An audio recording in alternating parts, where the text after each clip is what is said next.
This is politicians' initiative.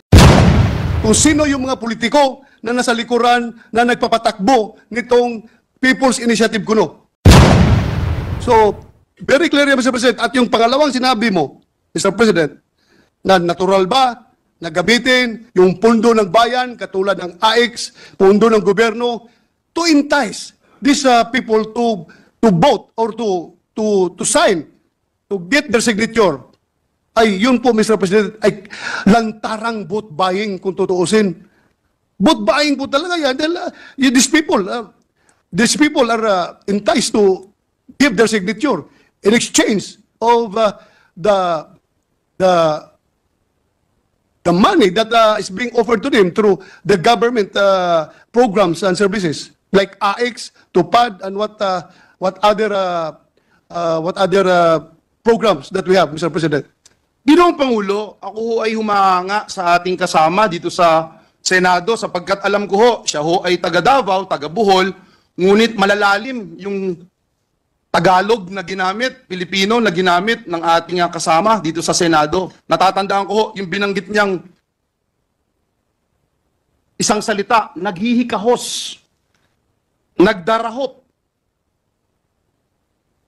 Ginoong Pangulo, ako po, habang nakikinig ako sa ating kasamahan dito sa Senado, hindi ko mapigil kung hindi mapukaw yung silakbo ng aking dugo sapagkat binabanggit ng ating kasamahan yung pananamantala.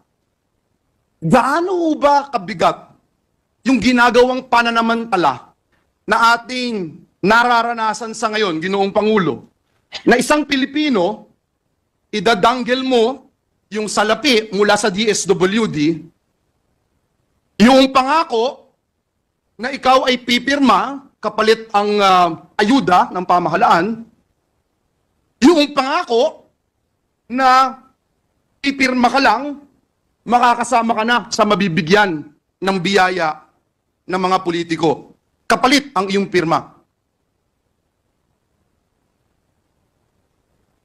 Ito ba yung insulto, Mr. President? Ito ba yung insulto sa iyo, Mr. President? Ito ba yung insulto sa ating institusyon sapagkat ang bawat isa na nagluklok sa atin bilang senador ng Republika ng Pilipinas, nung tayo po ay binoto bilang kinatawan nila as national leaders, Mr. President. Not as district representatives, not as party list representatives, but national leaders. Is this an insult, Mr. President? Is this disenfranchisement, Mr. President? Disenfranchisement of the very sacred right of every Filipino, the right to suffrage, Mr. President. May we know the thoughts of the gentleman from Davao, Mr. President? Mr. President, sa simula pa lang, talagang nakikita na natin na yung layunin nito ay iba, Mr. President. Because nobody dares to admit that they are the ones behind this so-called People's Initiative. Walang umaangkin. Pero sa Bisaya pa, Mr. President, ako'y natingala. Ako'y nagtataka. Bakit merong lumabas na timeline na nakaprogram na doon kung anong mga courses of action, anong mangyayari in the next coming days. Pero hanggang ngayon na ayaw nilang aminin na sino talaga ang nasa likuran nito. Very clear po, Mr. President. Ako po ay may nakausap na congressman. Hindi ko lang sabihin. Sinabi niya talagang instruction yan sa aming liderato ng Kongreso. Sa mababang kapulungan. Ang instruction pa nga sa kanila is not only to get 3% of the number of registered voters in their respective congressional district, but to get at least 20%. That is according to my friend Congressman, Mr. President.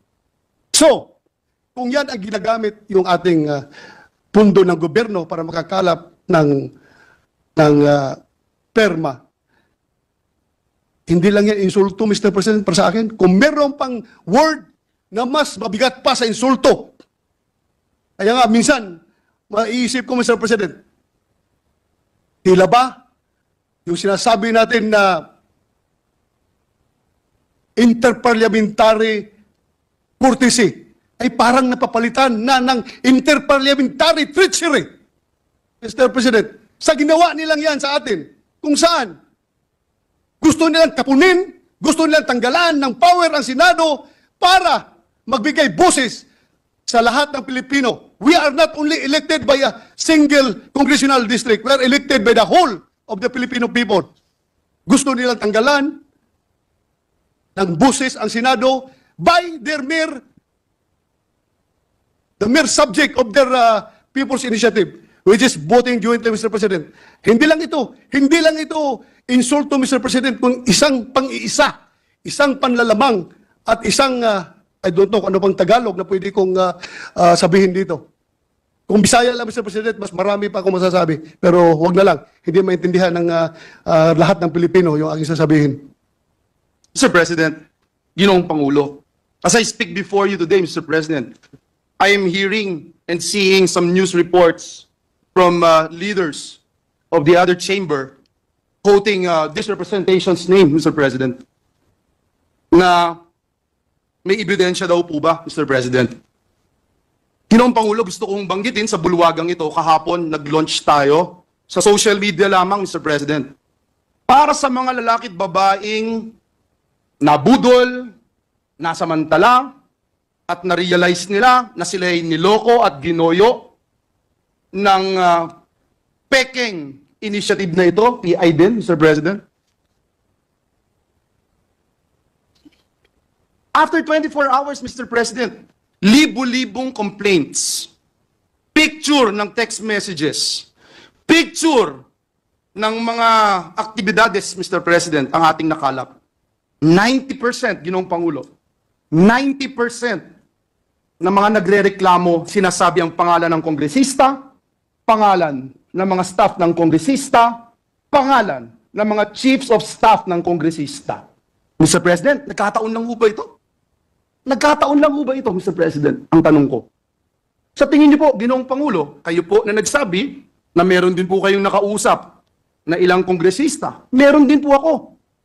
Alam niyo, Ginoong Pangulo, napakasakit po para sa akin magsalita ng ganito dahil galing po tayo sa House of Representatives. Kayo, Ginoong Pangulo, Senator Risa, Senator Sani, Senator JB, Senator Win, Senator Mark, lahat po tayo galing ng House of Representatives. Ako po, Ginoong Pangulo, wala akong Joel Villanueva kung walang House of Representatives. Lahat po ng natutunan ko, paano ako makakapag-contribute for nation building, natutunan ko sa House of Representatives. Kaya masakit po sa akin, Ginoong Pangulo, ang makita 90% ng reklamo, House of Representatives. Nagtataon mo po ito, Ginoong Pangulo. Magsasalita na po ako, yung alam ko ho, personal, hindi lang yung sinumbong sa akin na sinasabi kong 90%. Sa aking lalawigan, ito yung pinakamasakit. Lalawigang tinubuan ko, Mr. President. 20 taon mahigit ang hinintay bago nagkaroon ng representante ang dakilang lalawigan ng Bulacan dito sa bulwagang ito. Tapos may ganito, Mr. President. Nakausap ko yung mga konsihal, nakausap ko yung mga kapitan, nakausap ko pati toda, Mr. President, na ginamit ng mga kongresista doon. Doon nga po sa Hagunay, pinapirma sila. Sa Hagunay, Bulacan, hindi alam kung ano yung pinipirmahan. Meron pang iba sabi, online game lang. Nanalo kang 300 pesos, i-Gcash sa'yo. Bigay mo lang yung telepono mo. Nandito po. At hindi kagaya noong mga nagpalabas ng TV ad at nagpupush ng peking inisyatibo na ito, hindi nila mapinpoint kung sino sila. Handa po ako ibigay ito. Handa akong sabihin kung sino itong mga ito. Ipakita itong mga ebidensya na ito, Mr. President. I'm just wondering, Mr. President, bakit ganito? Nakita ko po si Senator Cynthia Villar, galing din po sa House of Representatives. Bakit ganito, Ginoong Pangulo? Hindi ho ba pagpapalit ng kalye, pangalan ng kalye dito sa Pilipinas, pag pinapalitan po ang kalye, pangalan ng kalye, Ginoong Pangulo, matanong ko po ang ating distinguished colleague, pag pinapalitan po ba ang kalye, pangalan ng kalye dito sa Pilipinas, pagkatapos po bang maipasa sa House of Representatives, batas na po ito, palitan na ang kalye? Hindi pa, Ginoong Pangulo. May Senado pa. Dadaan pa yan sa Senado. Pagkatapos may BICAM, Mr. President, hindi pangalan ng kalye ang pinapalitan. Na for almost 40 years, hindi ginagalaw. Na for almost 40 years, hindi basta-basta pinakikialaman. Bakit? Kaluluwa ng bayan to. Now you see, with your own eyes, on television, now you hear the complaints of the people. and I will use and borrow the words of Senator Bato de la Rosa, yung mga nagdarahop, yung mga naghihikahos, mga nangangailangan ng tulong, nangangailangan ng ayuda ng gobyerno, umaasa sa tulong ng gobyerno, pagsasamantalahan natin para lamang ma-extend ang termino natin, para lamang ma-abolish ang Senado. Mr. President, kung gusto ng taong bayang i-abolish ang Senado, I don't mind. If it is the will of the people, I don't mind. Ano mang klaseng gusto ng ating mga kababayan, dalhin man ang ating bayan sa kangkungan, dalhin man ang ating bayan sa impyerno, kung iyan ang gusto ng taong bayan, susunod tayo. Re-respetuhin natin. Pero Mr. President, Ginoong Pangulo, kung ayuda ng gobyerno, ipagkakait mo. Kung hindi ka pipirma, Hindi ka makatanggap. hindi ka makakatanggap. At ano ito? Katang-isip ni Senator Bato de la Rosa? Katang-isip ni Joel Villanueva? Bakit hindi natin tanungin ng bayan? Bakit hindi natin tanungin si Juan de la Cruz? Ito ba ay people's initiative? Mr. President, I can go on and on, but I just wanted to also ask our dear colleague, where do we go from here, Mr. President?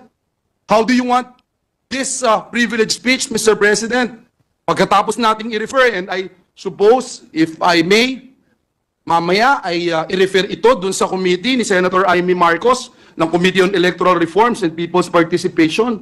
Ano yung pwede nating magawa dito, Mr. President? Ngayon na pagkatapos ng meeting ng ating pinuno ng Senado at ng pinuno ng Kamara de Representantes na tayo po'y nagsunog ng kilay para ayusin at siguruhin yung mga gusto kuno ng ating mga kausap na marami din naman sa atin pabor doon sa economic provisions, kaya nga po natin pinasa yung Public Services Act. 5 sektor lang yung hindi natin pinagalaw na magkaroon ng 100% ownership.